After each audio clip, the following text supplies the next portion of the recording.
तो देखो distance of closest approach होता क्या है, इंपॉर्टेंट टॉपिक है। अगर रदरफोर्ड का न्यूमेरिकल आया तो इसी टॉपिक पे आएगा, डिस्टेंस ऑफ क्लोजेस्ट अप्रोच पे, कि अगर बोर्ड एग्जाम में रदरफोर्ड का कोई न्यूमेरिकल आया तो वो इसी टॉपिक पे आना है। होगा क्या, ये कह रहा है डिस्टेंस ऑफ क्लोजेस्ट अप्रोच की। मान लो आपके पास न्यूक्लियस है, मैंने यहाँ पे बना दिया कि ये आपके पास मान लो न्यूक्लियस है, ये सेंटर के अंदर पॉजिटिव चार्ज है, एटम था, एटम के सेंटर में ये न्यूक्लियस है, पॉजिटिव चार्ज है। अल्फा पार्टिकल अपनी काइनेटिक एनर्जी से इसके पास आ रहा है। अल्फा में क्या है, 2 प्रोटॉन है, यहाँ पे कितना है, जेड नंबर ऑफ प्रोटॉन्स होने वाले, एटॉमिक नंबर के बराबर प्रोटॉन्स होने वाले। तो अल्फा पार्टिकल क्या कर रहा है, अल्फा पार्टिकल अपनी काइनेटिक एनर्जी से इसके पास आ रहा है। तो जैसे जैसे वो पास आता जाएगा, ये न्यूक्लियस का पॉजिटिव चार्ज उसको रिपेल करता जाएगा, तो वो एक पॉइंट पे आके रुक जाएगा और उस पॉइंट से अपना पाथ क्या करेगा, रिट्रेस करना स्टार्ट करेगा। तो जिस पॉइंट से, देखो यहां से मैंने डायग्राम बनाया कि मान लो ये अल्फा पार्टिकल आ रहा है, कौन आ रहा है, अल्फा पार्टिकल अपनी v वेलोसिटी से आ रहा है, मतलब काइनेटिक एनर्जी है इसके पास। ये जैसे जैसे पास आता जा रहा है, ये न्यूक्लियस उसको रिपेल करता जा रहा है। तो वो एक पॉइंट, इस पी पॉइंट पे आके मान लो रुक गया, इस पी पॉइंट पे आके क्या करेगा, रुक जाएगा। क्यों रुक जाएगा, क्योंकि जितनी काइनेटिक से आ रहा था उतनी की उतनी इस न्यूक्लियस ने उसके ऊपर क्या लगा दिया, पॉजिटिव पोटेंशियल एनर्जी लगा दी। ठीक है, तो ये इस पॉइंट पे आके रुक जाएगा और इस पॉइंट से क्या करेगा, अपना पाथ रिट्रेस करना स्टार्ट करेगा। तो जिस पॉइंट से अल्फा पार्टिकल अपना पाथ रिट्रेस करना स्टार्ट करता है, उस पॉइंट के न्यूक्लियस से जो डिस्टेंस होगी वो डिस्टेंस ऑफ क्लोजेस्ट अप्रोच होगी।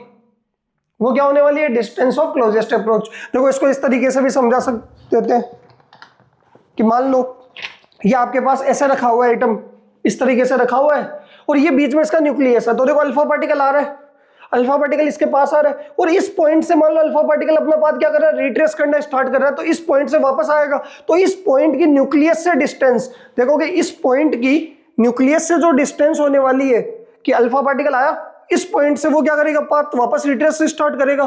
तो इस पॉइंट की न्यूक्लियस से जो डिस्टेंस होने वाली है वो क्या होगी, डिस्टेंस ऑफ क्लोजेस्ट अप्रोच। समझ में आया। और होगा क्या, इस पी पॉइंट के ऊपर यहाँ पे वो जितने काइनेटिक एनर्जी से आ रहा था वो सारी की सारी किस में कन्वर्ट हो जाती है, पोटेंशियल एनर्जी के अंदर। भाई जितने काइनेटिक से आ रहा है उतनी उतनी क्या लग जाएगी, पोटेंशियल एनर्जी लग जाएगी। बताओ क्लियर है यहाँ तक। तो देखो इसकी डेफिनेशन क्या होगी, when alpha particle are projected towards nucleus then a stage come at which alpha particle retraces its path. That distance from the nucleus from where alpha particle retraces its path is called distance of closest approach. कि जहां से alpha particle अपना path retrace करना start करेगा, उस point की nucleus से जो डिस्टेंस होगी वो क्या होगी, डिस्टेंस ऑफ क्लोजेस्ट अप्रोच। कि अल्फा पार्टिकल इतना क्लोज आके वापस चला गया। बताओ समझ में आया नहीं आया। ठीक है, इसके अंदर हुआ क्या, alpha particle retraces its path when kinetic energy of alpha particle get converted into electrical potential energy. कि उसकी जो काइनेटिक एनर्जी है वो किस में कन्वर्ट हो जाएगी, इलेक्ट्रिकल पोटेंशियल एनर्जी के अंदर। तो यहाँ पे देखो इसका डेरिवेशन फॉर्मूला निकालते हैं कि आपको पता है कि काइनेटिक एनर्जी किस में कन्वर्ट हो रही है, इलेक्ट्रिकल पोटेंशियल एनर्जी के अंदर। अल्फा पार्टिकल की काइनेटिक एनर्जी कितनी है, हाफ mv²। और पोटेंशियल एनर्जी, तो देखो पोटेंशियल एनर्जी कैसे निकालते हैं, तो आपने पढ़ रखा है पोटेंशियल होता है वर्क अपॉन चार्ज। तो यहां से आपके पास वर्क डन पोटेंशियल एनर्जी क्या हो जाएगी, पोटेंशियल इनटू चार्ज। तो देखो कि चार्ज कौन सा, जिसके ऊपर पोटेंशियल लग रहा है, और पोटेंशियल किसका, जो चार्ज पोटेंशियल लगा रहा है, जो रिपेल कर रहा है। यहाँ पे अगर आप देखोगे, इसको समझोगे तो इस डायग्राम में देखो, यहाँ पे इस न्यूक्लियस का चार्ज कितना है, वो है Z, Z number of protons, और एक प्रोटॉन का चार्ज कितना, ई। तो जेड ही पॉजिटिव चार्ज है। ये क्या कर रहा होगा, इस 2e अल्फा पार्टिकल जो आ रहा है, अल्फा पार्टिकल के अंदर चार्ज कितना होता है, 2e।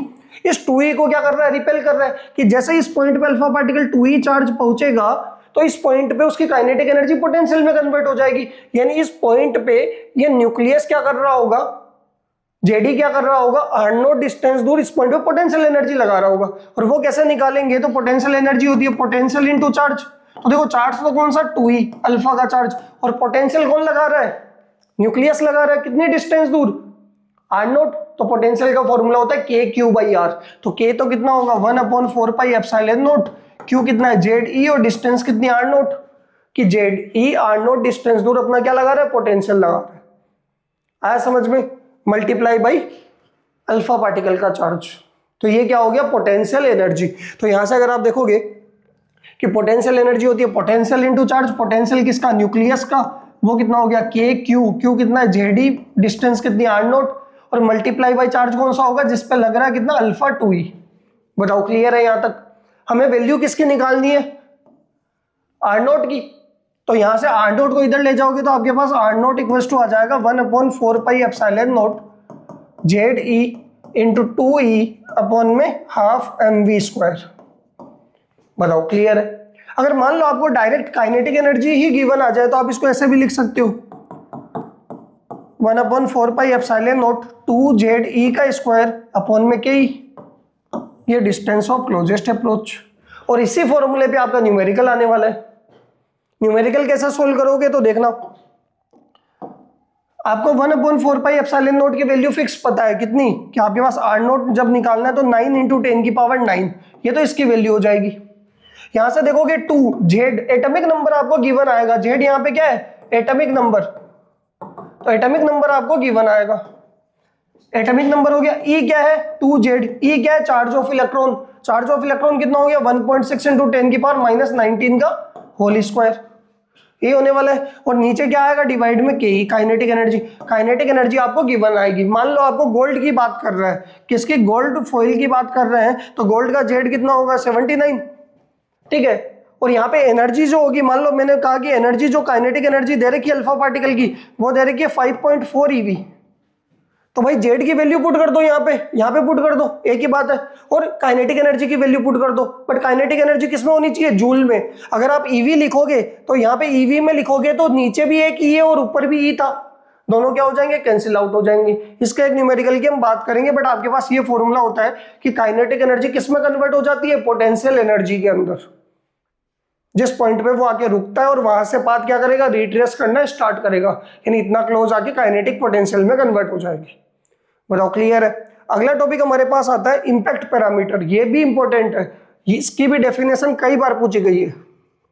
तो देखो इंपैक्ट पैरामीटर होता क्या है कि मान लेते हैं ये हमारे पास एक एटम है और इसका ये यहाँ पे न्यूक्लियस है, और यहाँ पे ये इसकी सेंट्रल लाइन है, ये क्या है इसकी सेंट्रल लाइन है, और कोई अल्फा पार्टिकल अपने इनिशियल वेलोसिटी वेक्टर से यहाँ पे अल्फा पार्टिकल आ रहा है ऊपर, और इस लाइन पे अल्फा पार्टिकल इनिशियली आ रहा है, और जैसे जैसे इसके पास जाएगा तो ये क्या हो जाएगा, छोटे से एंगल थीटा से क्या हो जाएगा, डेविएट हो जाएगा।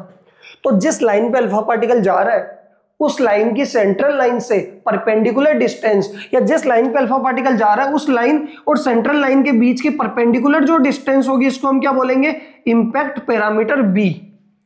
समझ में आया? इसकी डेफिनेशन देखना, it is defined as the perpendicular distance of initial velocity vector of alpha particle from then the central line of the nucleus. कि सेंट्रल लाइन से, न्यूक्लियस की जो भी सेंट्रल लाइन है, उस सेंट्रल लाइन से जिस लाइन पे अल्फा पार्टिकल जा रहा है उसकी परपेंडिकुलर डिस्टेंस क्या होने वाली है, आपकी इंपैक्ट पैरामीटर होने वाला है।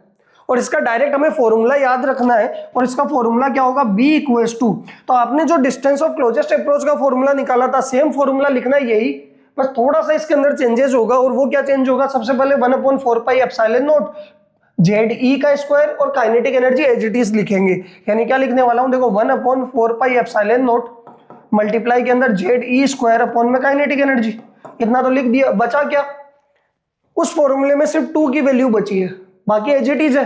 तो 2 की जगह आपको लिखना है कोट θ/2। क्या लिखना है, कोट θ/2।